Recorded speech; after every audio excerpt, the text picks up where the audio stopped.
घर के 50 शिक्षकों का मोबाइल के माध्यम से उनके खाते से लाखों रुपए का गबन कर दिया गया, लेकिन बिहार सरकार का शिक्षा विभाग अभी तक सोया हुआ है। आपको बता दें कि एक खबर आप लोगों ने देखा था कि शिवहर में 50 शिक्षकों के मोबाइल नंबर को पोर्ट करके उनके खाते से लाखों रुपए उड़ा लिए गए हैं, और यह सब हुआ है इस शिक्षा कोष के नाम पर। और हमने पूर्व में भी कई बार इस बात को जिक्र किया कि इस शिक्षा कोष कहीं से भी उचित ऐप नहीं है, यह ऐप सुरक्षित ऐप नहीं है। यह किसी भी तरीके से देखा जाए तो शिक्षकों का आज न कल उनके साथ गलत होना ही होना है।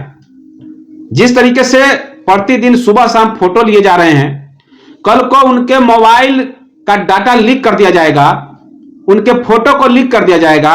और एआई का जमाना है, इस जमाने में किसी के भी फोटो को लेकर के नग्न तस्वीर के साथ वीडियो बना दिया जा सकता है और कुछ भी किया जा सकता है। अभी तो ये पैसे पर ही पड़ा है, खाते से पैसे ही उड़ाए गए हैं, पता नहीं आगे और क्या क्या होगा। क्योंकि ये साइबर अपराधी जितना बिहार सरकार या राज्य सरकार या केंद्र सरकार कोई भी लोग सोच नहीं सकते हैं, उससे 10 कदम आगे साइबर अपराधी होते हैं। वो अपराध को इस तरीके से प्री प्लान करते हैं ताकि किसी को शक न हो, और अंत में जो मासूम लोग होते हैं उनके खाते से पैसे की उगाही हो जाती है, पैसे गायब हो जाते हैं, उनके सारे जीवन की कमाई, पसीने की कमाई मिनटों में साइबर अपराधी उड़ा कर चले जाते हैं। तो आज हम इसी कड़ी को लेकर के बात रखने वाले हैं बिहार के शिक्षकों के साथ, और आप सभी तमाम शिक्षकों से अपील होगा कि वीडियो अगर सही लगे और बिहार सरकार के शिक्षा विभाग तक पहुंचाना चाहते हैं, उनके कानों तक यह आवाज पहुंचाना चाहते हैं, तो इसे शेयर कीजिए, कमेंट के माध्यम से अपना फीडबैक जरूर दीजिए, और साथ ही साथ चैनल पर नए हैं तो चैनल को सब्सक्राइब कर लीजिए। तो नमस्कार साथियों, मेरे इस चैनल पर आपका हार्दिक स्वागत है। दोस्तों, जिस तरीके से शिवहर जिला में आज ये घटना घटी है, कल को किसी और जिले में भी हो सकती है। इस शिक्षा कोष के माध्यम से, इस शिक्षा कोष के नाम पर शिक्षकों को फोन किया गया और करीब 50 शिक्षकों के खाते से पैसे उड़ा लिए गए। अभी धीरे धीरे इसकी संख्या बढ़ भी सकती है, लेकिन बिहार सरकार और शिक्षा विभाग इस पर अभी तक कोई कार्रवाई नहीं कर पाई है। शिक्षकों के पैसे कैसे वापस होंगे, इस पर कोई कार्रवाई नहीं की है। तो आखिर में ये कैसे लोग इस शिक्षा कोष पर हाजिरी बनाते रहेंगे, कैसे इस शिक्षा कोष की हाजिरी को सही माना जाएगा? कभी कभी नेटवर्क फेल हो जाता है, हाजिरी लेट से बनती है, बहुत सारी बातें हैं। अगर सरकार को इतना ही शौक है शिक्षकों को बंधन में रखने का, तो आप प्रत्येक स्कूलों में सीसी कैमरा लगा दीजिए, आप प्रत्येक स्कूलों में बायोमेट्रिक सिस्टम लगा दीजिए, जिसके माध्यम से हाजिरी बनेगी। और बिहार के सभी आला अधिकारी बायोमेट्रिक सिस्टम से ही तो हाजिरी बनाते हैं। कोई भी आदमी इस शिक्षा कोष जैसे ऐप के माध्यम से तो हाजिरी नहीं बनाते हैं, तो फिर बिहार के शिक्षकों को ही ये इस शिक्षा कोष के माध्यम से हाजिरी क्यों? सिर्फ उनके लिए ही ये अलग से सौतेला व्यवहार क्यों? ये एक बड़ा सवाल है बिहार सरकार से, बिहार सरकार के शिक्षा विभाग से, कि आखिर शिक्षक ने क्या दुश्मनी की है कि शिक्षकों से सुबह दोपहर शाम लगातार हाजिरी ऐप के माध्यम से, लाइव फोटो के माध्यम से बनवाया जा रहा है। अब स्थिति यह है कि इसके अलावा विभाग से आदमी भी स्कूलों में जा रहे हैं, वो भी अटेंडेंस चेक कर रहे हैं, यानी कि दो अटेंडेंस बन रहे हैं। शिक्षक की मानसिक स्थिति ठीक नहीं रहती है, समय से स्कूल पहुंच जाते हैं फिर भी हाजिरी समय से नहीं बन पाती है। बहुत सारी समस्याएं हैं, इन समस्याओं से शिक्षक जूझ रहे हैं। लेकिन मुद्दा यह है कि जो शिवहर में जो घटना घटी है वो पूरे बिहार में घटित हो सकती है। ये शिक्षा कोष ऐप अगर देखा जाए सुरक्षा की दृष्टि से सही नहीं है।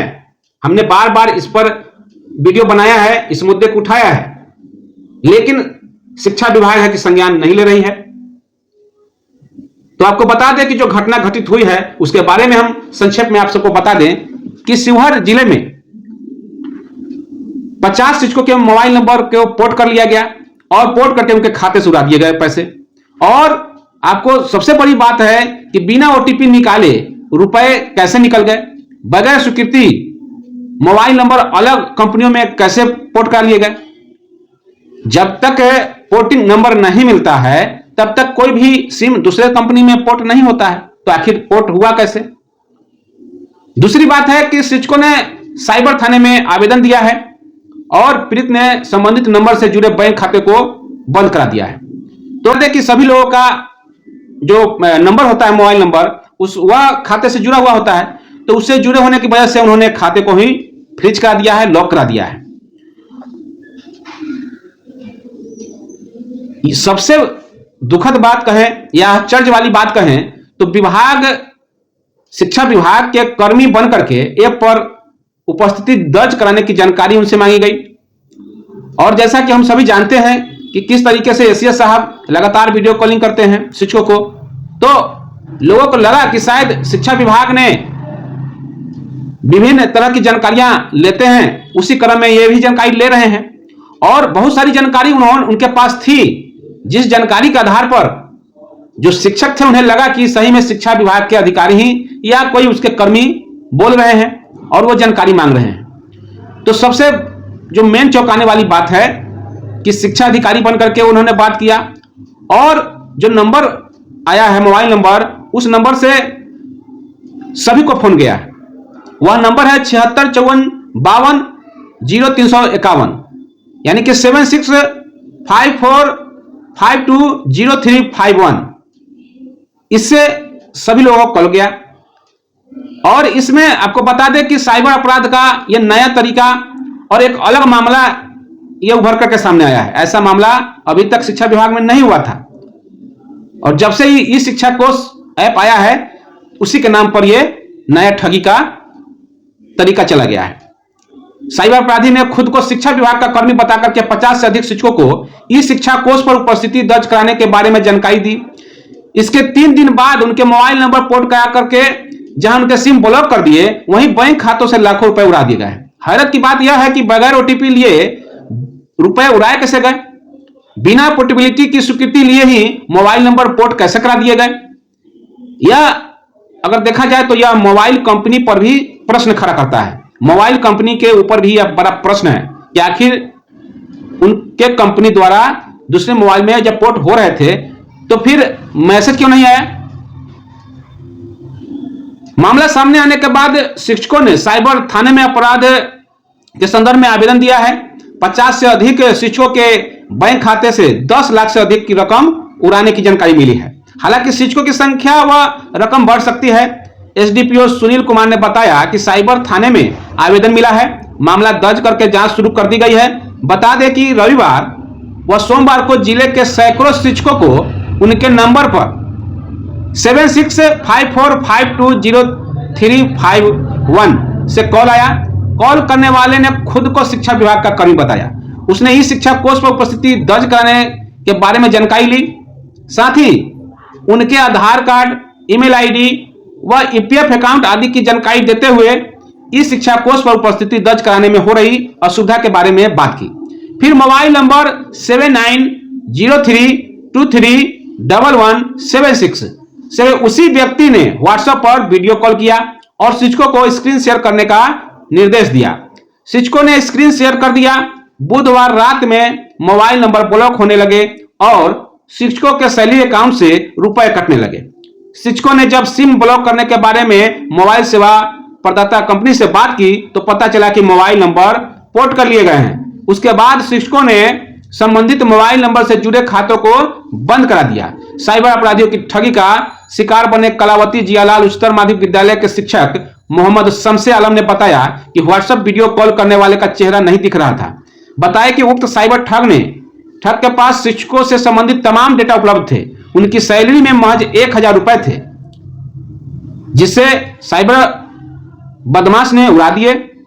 उन्होंने साइबर थाने में प्राथमिकी के लिए आवेदन दिया है। इसी विद्यालय की शिक्षिका अनामिका निधि ने साइबर थाने में प्राथमिकी दर्ज कराई है। उन्होंने अज्ञात मोबाइल धारक को आरोपित किया है। इसी तरह पिपराही के नवीन कुमार, मनोज कुमार व मोहम्मद इरफान आदि शिक्षकों ने बताया कि उनके नंबर पर भी कॉल आया है। लेकिन उन लोगों ने कोई जवाब नहीं दिया। इस तरीके से साइबर अपराधी अपराध कर रहे हैं, शिक्षकों के खाते से पैसे उड़ा रहे हैं, लेकिन बिहार सरकार सोई हुई है। और बिहार सरकार को सिर्फ इतना ही मतलब है कि बिहार के नियोजित शिक्षकों और शिक्षकों को कैसे तंग किया जाए, बस इसी में वो मशगूल है। 2025 का इलेक्शन वो कैसे ज्यादा से ज्यादा सीट ला सकते हैं और सरकार बना सकते हैं, इसी में मशगूल हैं। शिक्षकों का खाते से पैसा उड़ रहा है, अपराधी उनके पैसे गबन कर रहे हैं, लेकिन बिहार सरकार गहरी नींद में सो रही है। और देखने वाली बात है कि बिहार सरकार और प्रशासन इस पर क्या कार्रवाई करती है। तो फिलहाल इस वीडियो में इतना ही। वीडियो अगर अच्छा लगे तो लाइक कीजिए, कमेंट के माध्यम से अपना फीडबैक दीजिए और वीडियो को ज्यादा से ज्यादा शेयर कीजिए। साथ ही साथ चैनल पर नए हैं तो चैनल को सब्सक्राइब कर लीजिए। धन्यवाद। जय हिंद, जय भारत, जय शिक्षक।